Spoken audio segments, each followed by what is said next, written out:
All right, here we go. Hey, everybody, and welcome to another episode of the Peaceful Prisons Podcast, where we explore hands on transformative approaches to prison reform. I'm Doug Howard, your lead host for today, and I'm joined by my incredible co host, Abbe Marten. Today, we're thrilled to have Jonathan Fisher with us. Jonathan is an accomplished storyteller and the Associate Director of Seeing for Ourselves, where he uses participatory photography to empower marginalized individuals to reclaim their public narratives. Now, he does this by allowing them to tell their stories from their own perspective, which is a powerful tool for reshaping how these communities are represented in society. His work has helped shift the way we view communities impacted by the justice system, and we're excited to have him dive into that with him today. Jonathan, welcome to the Peaceful Prison Spot podcast. Thank you so much, Doug and Abby. Pleased to be here. Yeah, well, we're glad to have you here.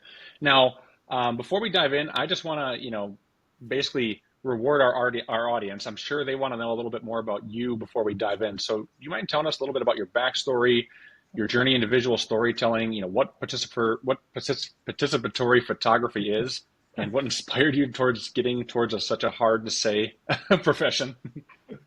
Sure thing. Okay, so just briefly, I'm a New Yorker by birth and upbringing.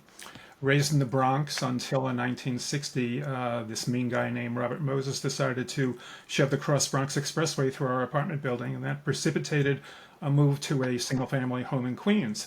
Maybe the biggest change associated with that relocation was a switch of my heroes from Mickey Mantle to Tom Seaver. Anyway, I went to school upstate New York, Binghamton, in 1967. Got a degree in medieval history, which didn't do me much good. Just took a what's now called a gap year. Went out on the hippie trail to the east for a while. Came back, got a graduate degree in transportation at Northwestern University, and then returned to New York City to work for the MTA for 26 years. So I stayed there until the year 2000, took early retirement, did one thing and another, and by 2010 I wound up at the Housing Authority in New York City.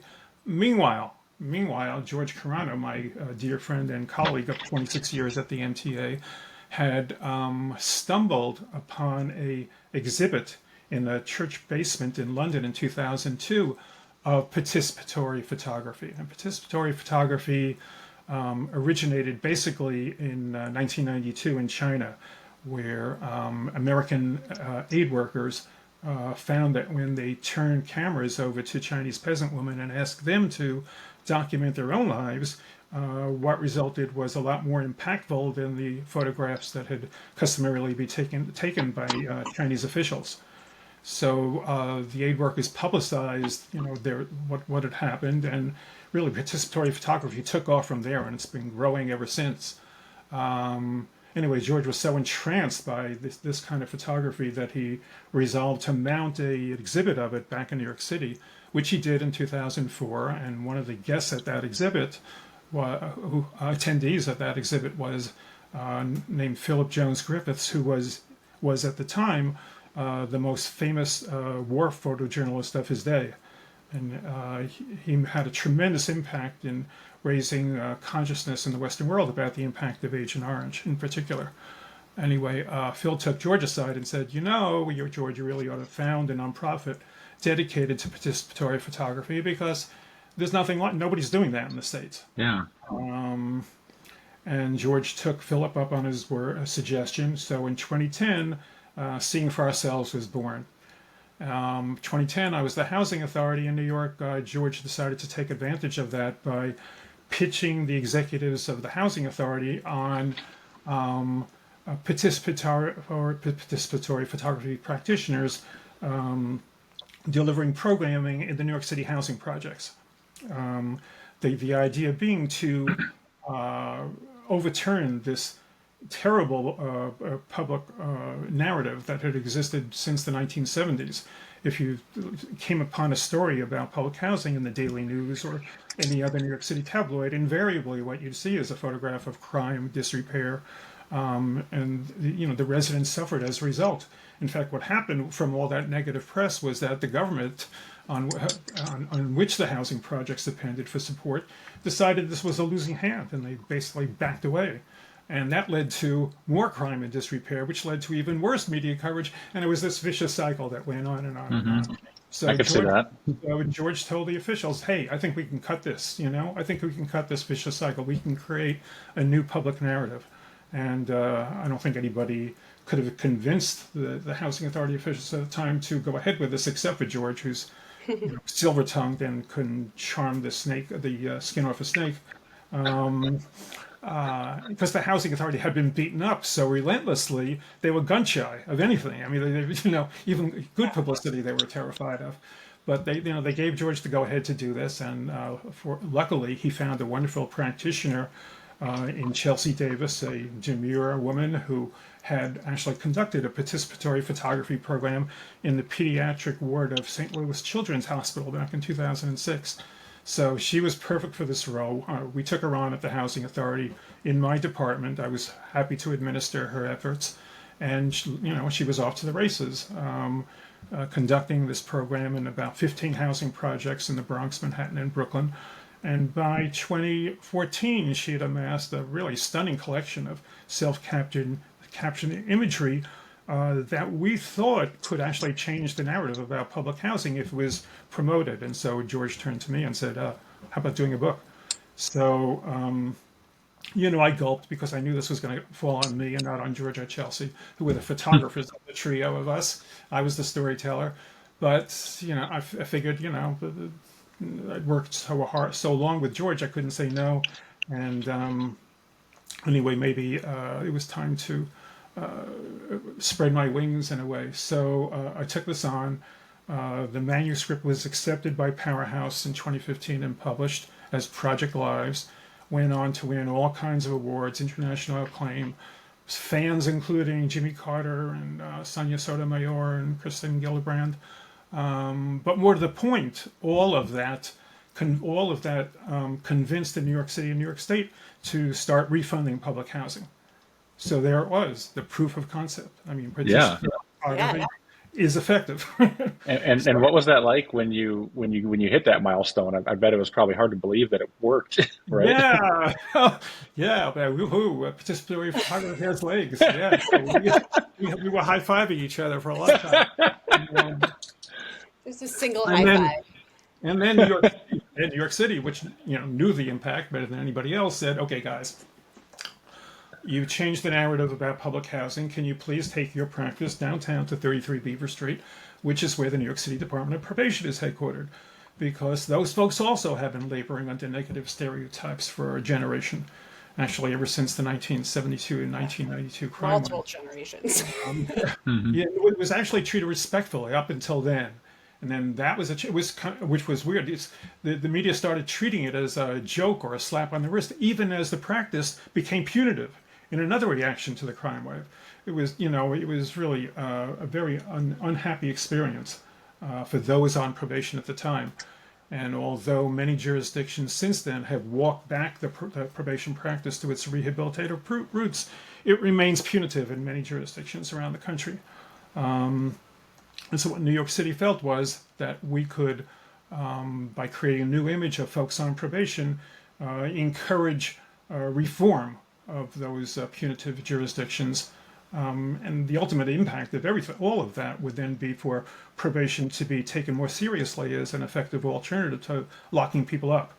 So it could actually help undo mass incarceration. So that was our challenge, which we accepted.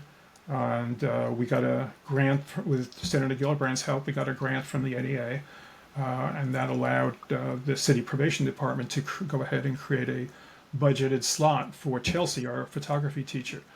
So she started in 2018, and over the next few years, she equipped and trained hundreds of folks on probation and their neighbors to document their lives photographically. And I say neighbors because I think it's a great element of New York City probation practice that they include the community in all their programming, and then the leader of a program like Chelsea would never ask their students, "Oh, are you on probation? Are you a community member?" Never ask anything like that, just to lessen the stigma of being justice involved. That's awesome. Yeah, yeah, that's awesome. But we didn't invent that practice. That was New York City that did that. But Chelsea was glad to apply that, and by 2021, well, by 2020, she had amassed a stunning collection of self-captioned photographs that we thought, with a proper promotion, could change the narrative about probation, which is actually the dominant share of our criminal justice system. You know, more people are on probation than in jail or prison or parole combined. That's a really good point. Yeah. But at the same time, it's practically unknown, except for this derogatory image that you see in the tabloids from time to time. And So 20, incredibly untalked about too. yes, You know, yes, you absolutely, hear even in Hollywood, you hear a ton of stories about prison and either good or bad, what that looks like, yes, and all of that really negates a lot of the people afterwards, right? yeah, Like even Yeah. if you never went yes, to prison, and you could still be on parole for many, many years, and your own family might not know. yeah, yeah. No, I think there's been very little dealing about probation in the media, in the arts, in books, in film, on TV. You know, in our film we reference City Hall, which was a Hollywood film back in 1996, which actually occurred within at the New York City Probation Department, and which typically did not come across well in that film, but it's been very little. So why do you think that's the case? Why do you think Oh, this has happened? well, it's prison life. I mean, I think it's because the stakes are not viewed as that serious compared to prisoners, who are facing lockups for life and death situations. I mean, I think the stakes for folks on probation are serious because they can wind up in prison, just Yeah, because they of can go that. back. It's Right. one, and for years, ever since the 72, 92, it's technical violations of probation that have tripped up so many and sent them Hmm. back to prison. I mean, it could be like just missing an appointment with your probation officer because you had some emergency at home. You're not cut any slack. If something like that happens, boom, your original prison sentence is restored, and off you go. And then you get another sentence just for the violation of probation. So, in our view, the stakes for folks on probation are virtually the same as for folks in prison. But I think, that was not the media view. And so, there was an absence of knowledge about folks on probation, which we were hoping to fill in a positive way. So in 2020, I was putting together our second book, and then the pandemic struck, which brought global supply chains to a halt, and then that upended the publishing industry. So there was no chance for a book at that point. Luckily, Chelsea had conducted video interviews of the participants as a resource for my writing of the book, and she made that available to me. And I took a second look at that here right here in my man cave in Maine, um, on iMovie on this computer. And I thought, well, these folks are pretty captivating, and if I think so, maybe there's a general audience for that. So even though I never made a movie before, I just started stitching together that interview footage with every other kind of Wow. related footage I could lay my hands on. Did you have any idea what you were embarking on and I the had feat no that idea, no idea. But the fantasy of being called up to the stage in Hollywood to accept my Oscar, you know, Outside of that, well, I think that's a good point, though, is that all, or at least in my experience, all reform and advocacy starts with one person feeling incredibly uncomfortable. And as Yeah. soon as that one person that can make a difference and can get, either their story or uplift other stories into the light, gets over that uncomfortable hump, true yeah, transformation can happen. Hmm. okay. I certainly wasn't comfortable. Um, Thank goodness you were, and thank goodness you overcame. The more uncomfortable you are, the more necessary the change is, most likely. yeah, Yeah, yeah, I can see isn't that that. true? So, okay, so I started stitching it together with footage I found on the web and that I borrowed from the government and licensed from stock houses, and the magic of fair use, which you guys might be familiar with, that you can repurpose copyrighted material, and which was godsend. So I put all of this together in iMovie, found a professional video shop in Portland nearby to take it to another level, at least put it on Final Cut Pro. And we decided in 2021 to send it out into the festival circuit. Lo and behold, it did, fantastically. We didn't get into Starbucks. We're not talking about Sundance or Tribeca or anything of that nature, but, 2 or 3 levels below that, it got into over 200 festivals around the world and won over 80 awards. And which, it's not to my credit as a filmmaker, so much as the captivating nature of the folks on probation.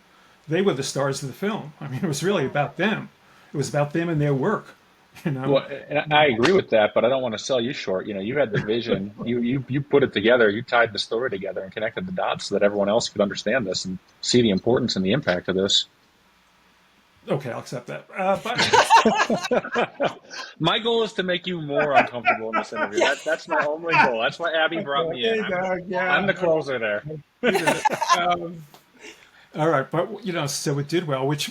And what we got out of it by doing well was we promoted this new image of probation and the folks immersed in this sanction through the audience, all the audiences that saw that film. Even abroad. I mean, even in Bali and in Rio. I mean, ultimately, that could wind up coming back to New York coming back to America as some sort of admiration of the sanction. I mean, What was after your all, big, what was your biggest surprise in the feedback you got and how it was received? Like, what were you not expecting? exactly that it was received all over the world. I mean, we thought there would be an American audience. But we had no idea that folks, really in the four corners of the world, gravitated towards this.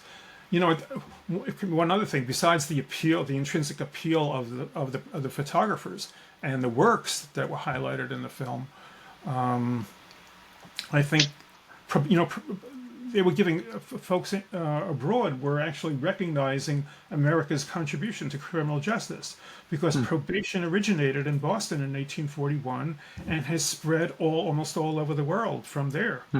It was actually a bootmaker who wandered into police court in Boston in 1841 when a drunkard was about to be sentenced, and the light bulb went off, and he got a hold of the judge, and he said, "Look, Judge, why don't you give this guy to me for a few weeks? Let me deal with him, and I'll return him to you. And we'll take it from there, okay? Instead of locking him up." So the judge took him at his word, and John Augustus did his thing for a few weeks. Came back with the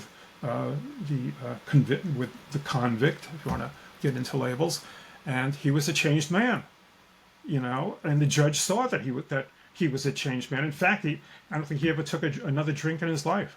Wow. And So immediate success results to the proof is in the pudding. Yeah. That's right. And that he was off there, and Augustus was off to the races. He was the world's first probation officer, and he founded every element of the practice: investigation and care, and then returning him to court at the appointed time. Eventually, the practice was institutionalized in Massachusetts in 1878. And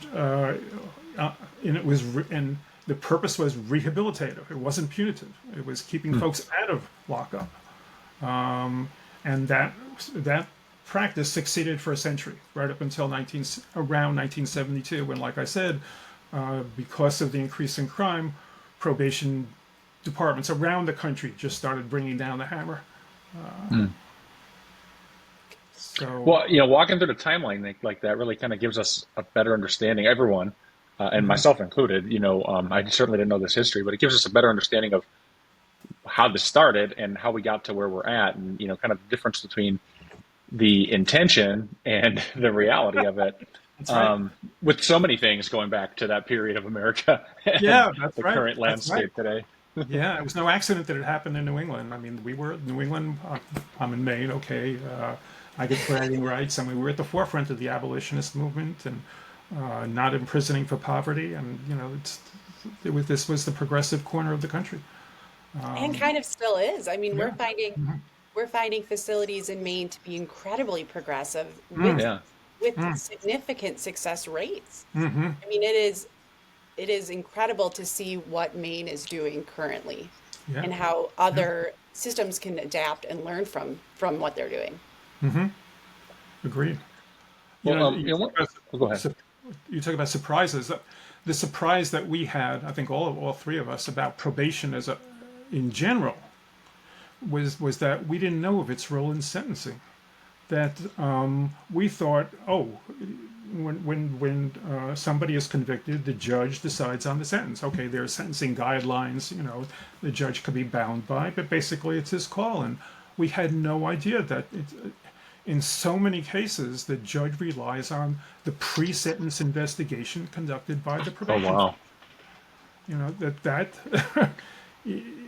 which would not you might not suspect that that's part of probation's role, but they were considered like to be like the neutral part of the criminal justice system, not necessarily going to lean towards the prosecution or defense, and kind of had a sense of what the convicted person was all about to begin with, and so the role evolved where the judge looks for a pre-sentence investigation by the probation function in order to determine sentencing. It's unheralded role, which in our book we certainly emphasize. We touch on it in the film. Anyway, by 23, the pandemic had lifted, global supply chains were healed, and it was possible to put out a book. And so we put out what was now the companion book to the film. So there's a book in a whole new way out there too, and that also has been honored, finalist in the Next Generation Indie Book Awards, which is known as the Sundance Wow. of publishing world. Nice. Wow, that's a big honor. Yeah, but more to the point, all of this helped convince the national community corrections industry to embrace what had been done, to embrace the film, embrace the book, embrace the gallery exhibits, embrace the new imagery that had been created by these folks. In fact, I screened the film at a plenary session of the American Probation and Parole Association in New York City at the annual conference in August 23. And there was a panel with New York City probation officials and a participant in the program who was so good, he became not only a teacher of the course, but the second in command of the entire program. And in fact, that's been a feature of our photography program in the probation department ever since 2018, that Chelsea has identified promising students and made them instructors of the course. So this was like a career path eventually for a lot of justice involved individuals. And they wound up, getting paid photo gigs. They wound up selling their photographs. I mean, it was really a different path that was created for a lot of these folks. Because of their stick-to-itiveness, their gumption, we gave them the tools, but they ran with it. So ultimately, like I said, we screened this at the national conference with this participant who's now running the program, and the community corrections industry is promoting this to all the jurisdictions around the country. And I'm trying to get publicity in the meantime on LinkedIn, which is my indirect way to you folks. And it's all in the service of publicizing this new public narrative about these justice-involved individuals. I mean, I guess you could say what we're basically trying to do is keep folks out of prison. I mean, you guys are great because you're trying to work on that end and make prisons more peaceful and more humane. And we're like at the front end trying to keep folks even from, getting that far. So Exactly, and that pre-entry work is so important. It's incredibly important because so many people are closer than they think that's to right. one situation that changes their course of their life. Oh yeah. And I think, especially, I come from middle class America, predominantly white suburbs.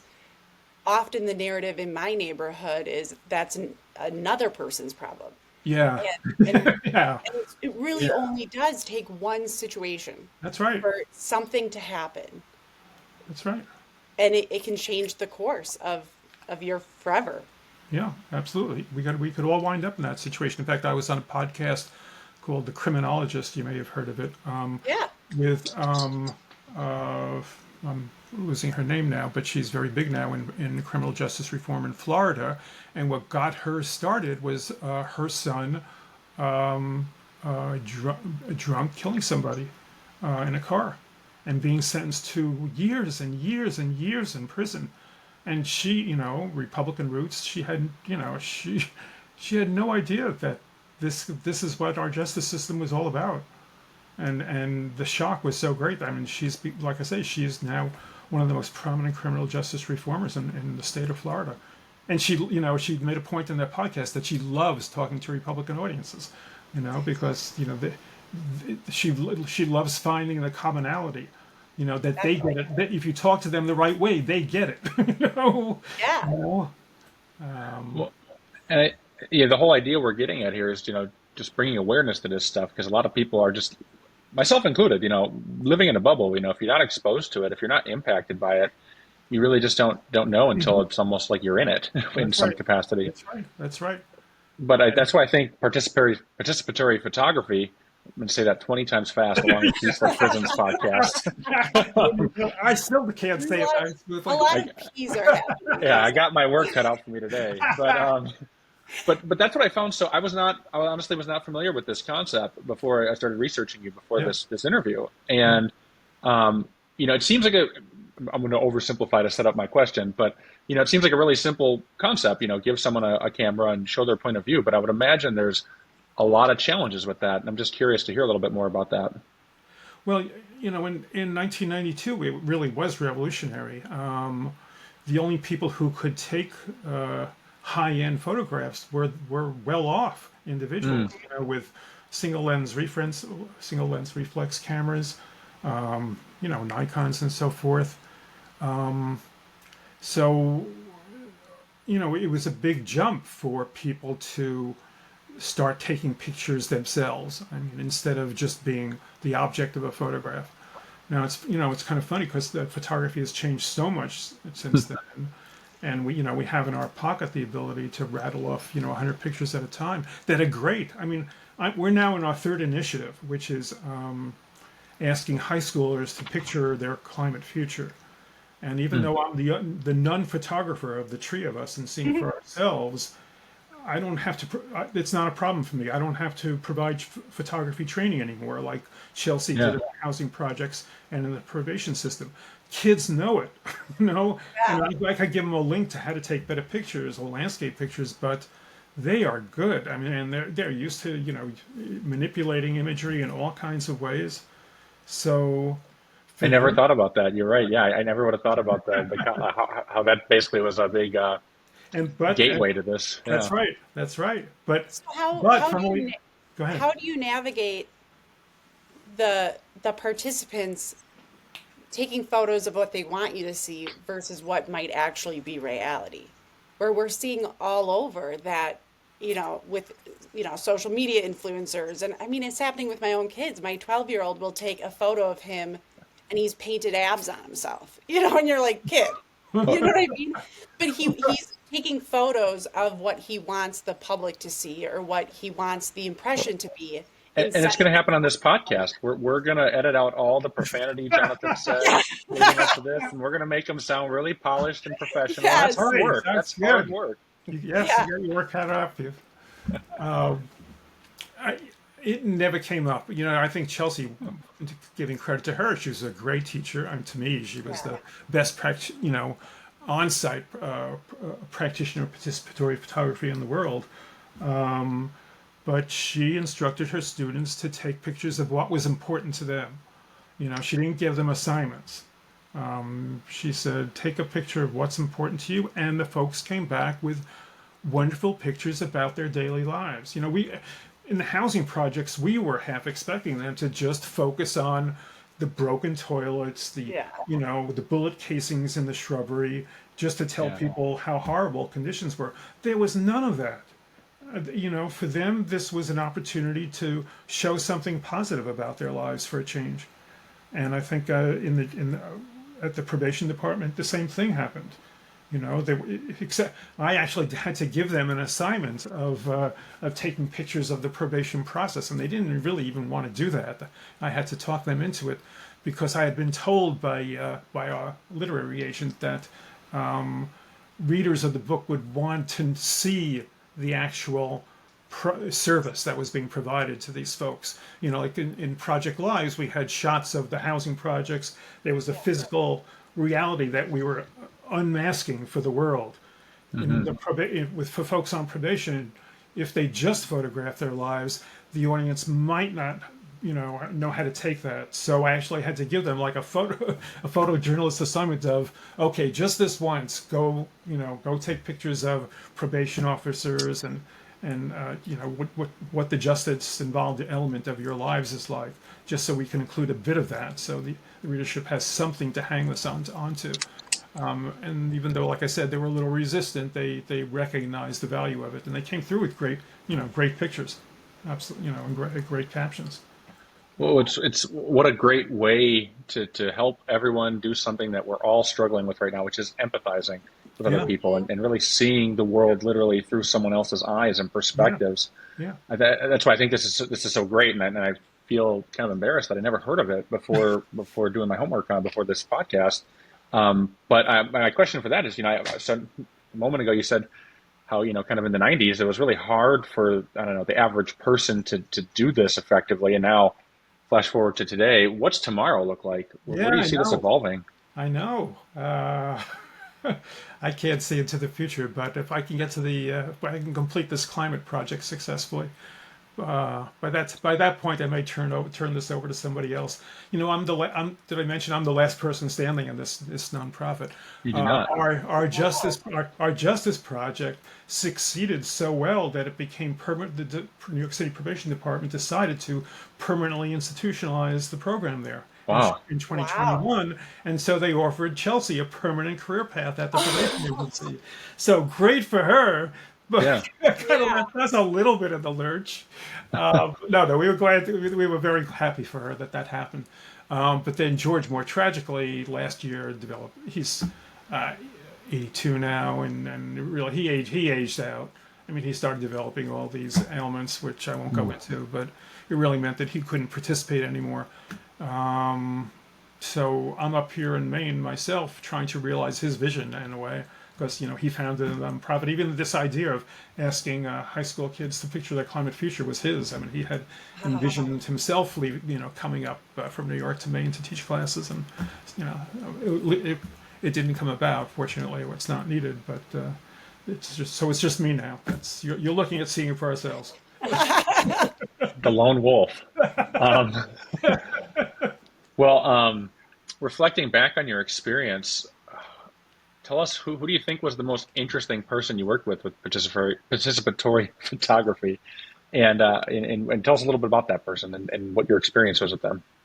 Oh, Andre. Yeah, I mentioned that at the national conference of the American Probation and Parole Association, the plenary where we screened the film in 2023 in New York City. On the panel was Andre Whitehead. Andre was on probation in 2018 in New York, and he just heard about our course in a very serendipitous way. Came to a gallery exhibit just to check things out, and wow, this is he was just floored, by photography and what it could achieve, and that folks like him could do this. It wasn't, even professional photography was not just a thing for well-off white people, and to put it bluntly.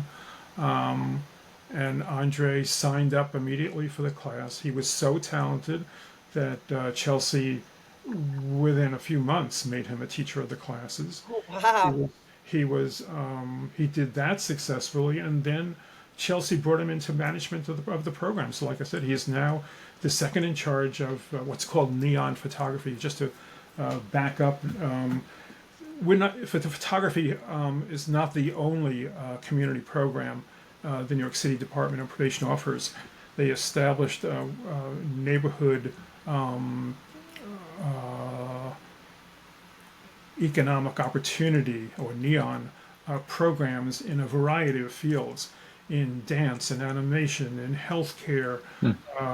education, all kinds of ways of self-improvement in a way. And so all of these are offered both to the community and to folks on probation. And again, like in none of these do they make any distinction between the justice involved and not justice involved. So Andre is helping to run neon photography at the New York City Department of Probation, and making a good salary doing that. His own photography practice is booming. He's an inspiration to everybody who encounters him at the probation department because he has lived experience. He's like what's called a credible messenger. That's Yeah. You need that yeah, in order to yes, effectively that's convey right. these. Yeah. That's right. That's right. So he is, we in the book, and I put him in I disguised his name. I did that at their request throughout the book. But in the opening pages of the book, it's all about him, and it's all about his transformation, which is probably the most dramatic of anybody's. Yeah.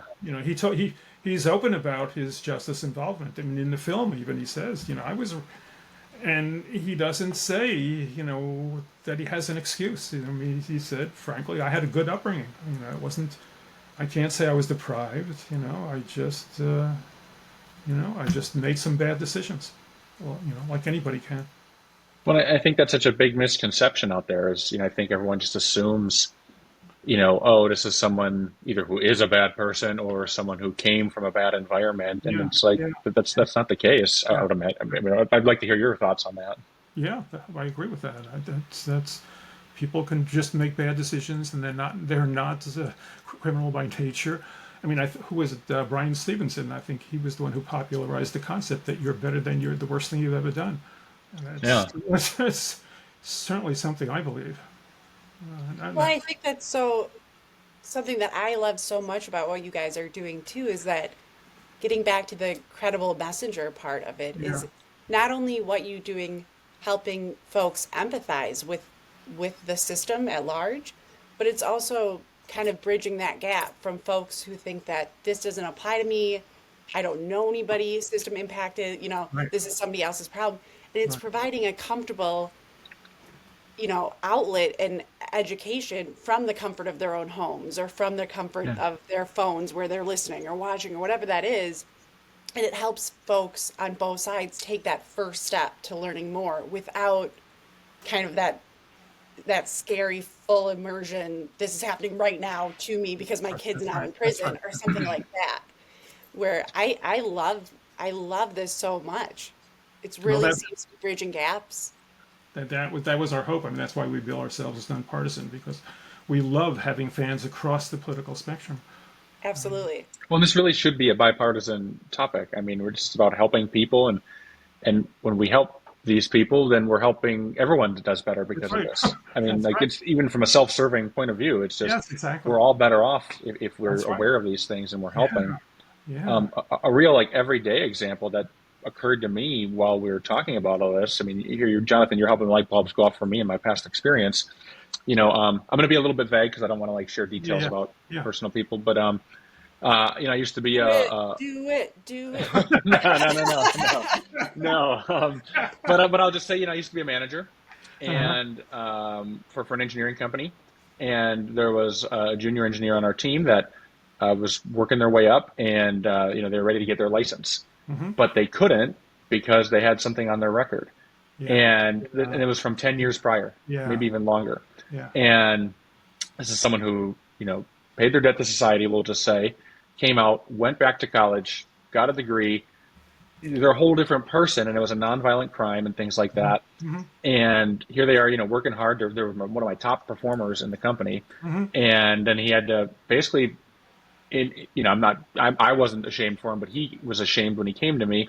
He had, because I'm assigning him to go get certified in things that, Yeah, yeah, and he can, and he has to come to me yeah, and just basically admit, yeah, hey, when I was a teenager, I did some stupid stuff, yeah, yeah, and I'm in my 30s now, but this is still being held against me.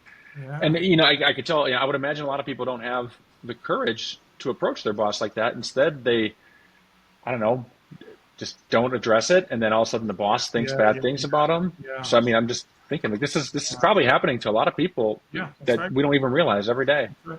That's right. Well, definitely, and I think that's a good point too, is that with your story, Doug, and the folks that you had participate in photography on probation, you just mentioned, Doug, like paid the price for his crime, right? When is that price enough? You know, Yeah. when do we stop, you know, forever punishing people for that one mistake or that one action? And Mhm. and we talk about this at the nonprofit Peaceful Prisons Project, but then also on the podcast where not all the time are they mistakes too. Sometimes it's survival. Sometimes you have to do something for whatever reason, Yeah, and then right. the rest of your life That's you're right. now living with that That's right. action that may or may not have even started with you being in control. Yeah, yeah. And In fact, society just keeps punishing. that's right. I've heard stories, but about Brooklyn, where our practice was of kids who just had to protect a friend from being Yeah. shot, and that Hmm. got them into trouble. Yeah. You know, they had no choice in the matter. They didn't do anything wrong, and yet, you know, that's their life could be over. And then yeah, and then once and then even if it isn't something that like gives you a life sentence, it still is kind of a life scarlet letter That's right. in the sense Absolutely. that Yeah, right. you're kind of pulled into this Yeah, black hole that you can't get out of. that's right. No, I know, and it's a tragic cycle. And I think the biggest thing that I hope our listeners are taking away is just how the biggest people, the largest number of people impacted by this are the probation people and the people that are in your everyday life that you're not even probably realizing it because it just doesn't come up. Yeah, yeah, that's right.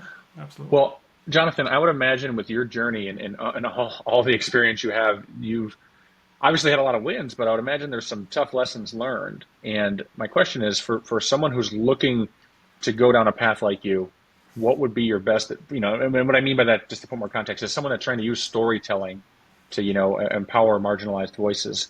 What would be your best advice for them? Be open to experiences. Don't get out of your comfort zone. You know, it's very nice here in my man cave in Maine, but I'm not going to grow if I just stay here. I need to go see what life is like in other communities around, which can be very different. I mean, there's large immigrant communities in Lewiston, Maine, not that far away from me, and I hope to be working with them someday, because they also are kind of victimized by media coverage that isn't particularly complimentary.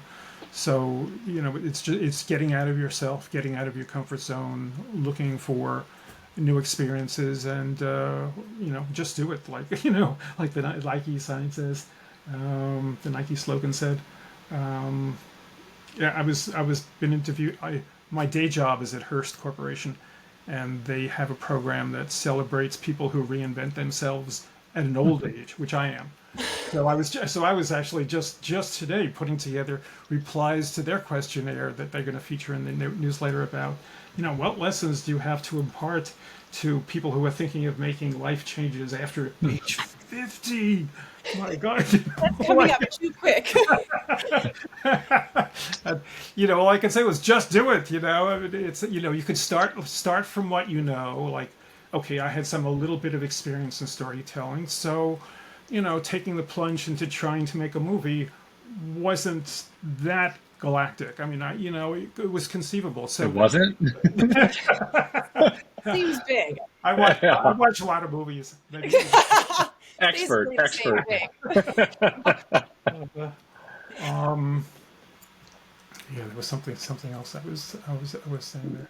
All right. Well, I think the main point you're getting at is, a car that's parked in the driveway goes nowhere. Yeah, that's And, right. That's you right. gotta move, you gotta take action. And even if you don't know the end goal exactly, or you don't know how it's going to play out, you got to kind of roll up your sleeves and get in it and figure it out. Yeah. No, that's it. That's it exactly. Um, yeah. Yeah. That. I couldn't put it any better than that. Well, how can our listeners follow you online, and how can they see your movie, and how can they find your book? Okay, if you inawholenewway.com. If you go to inawholenewway.com, that's the website for our criminal justice initiative, and you can watch the trailer for free. You can rent the movie for $2.99. you can. There's a link to Amazon, and you can get the book. So all of that is there at inawholenewway.com. I'm on LinkedIn in my own name, Jonathan Fisher, and I'd love to connect with you all. Um, my email address is info@seeingforourselves.org. I'd love to hear from anybody about, if you have a reaction to what was said today, that would be great. I'd love to start a dialogue. The more we talk about all this, the better, as far as I'm concerned. Well, we're going to include links to all that on the episode description of this podcast or YouTube or wherever you're listening right now. And Jonathan, Abby, and I just want to say thank you so much. This has been a really insightful conversation.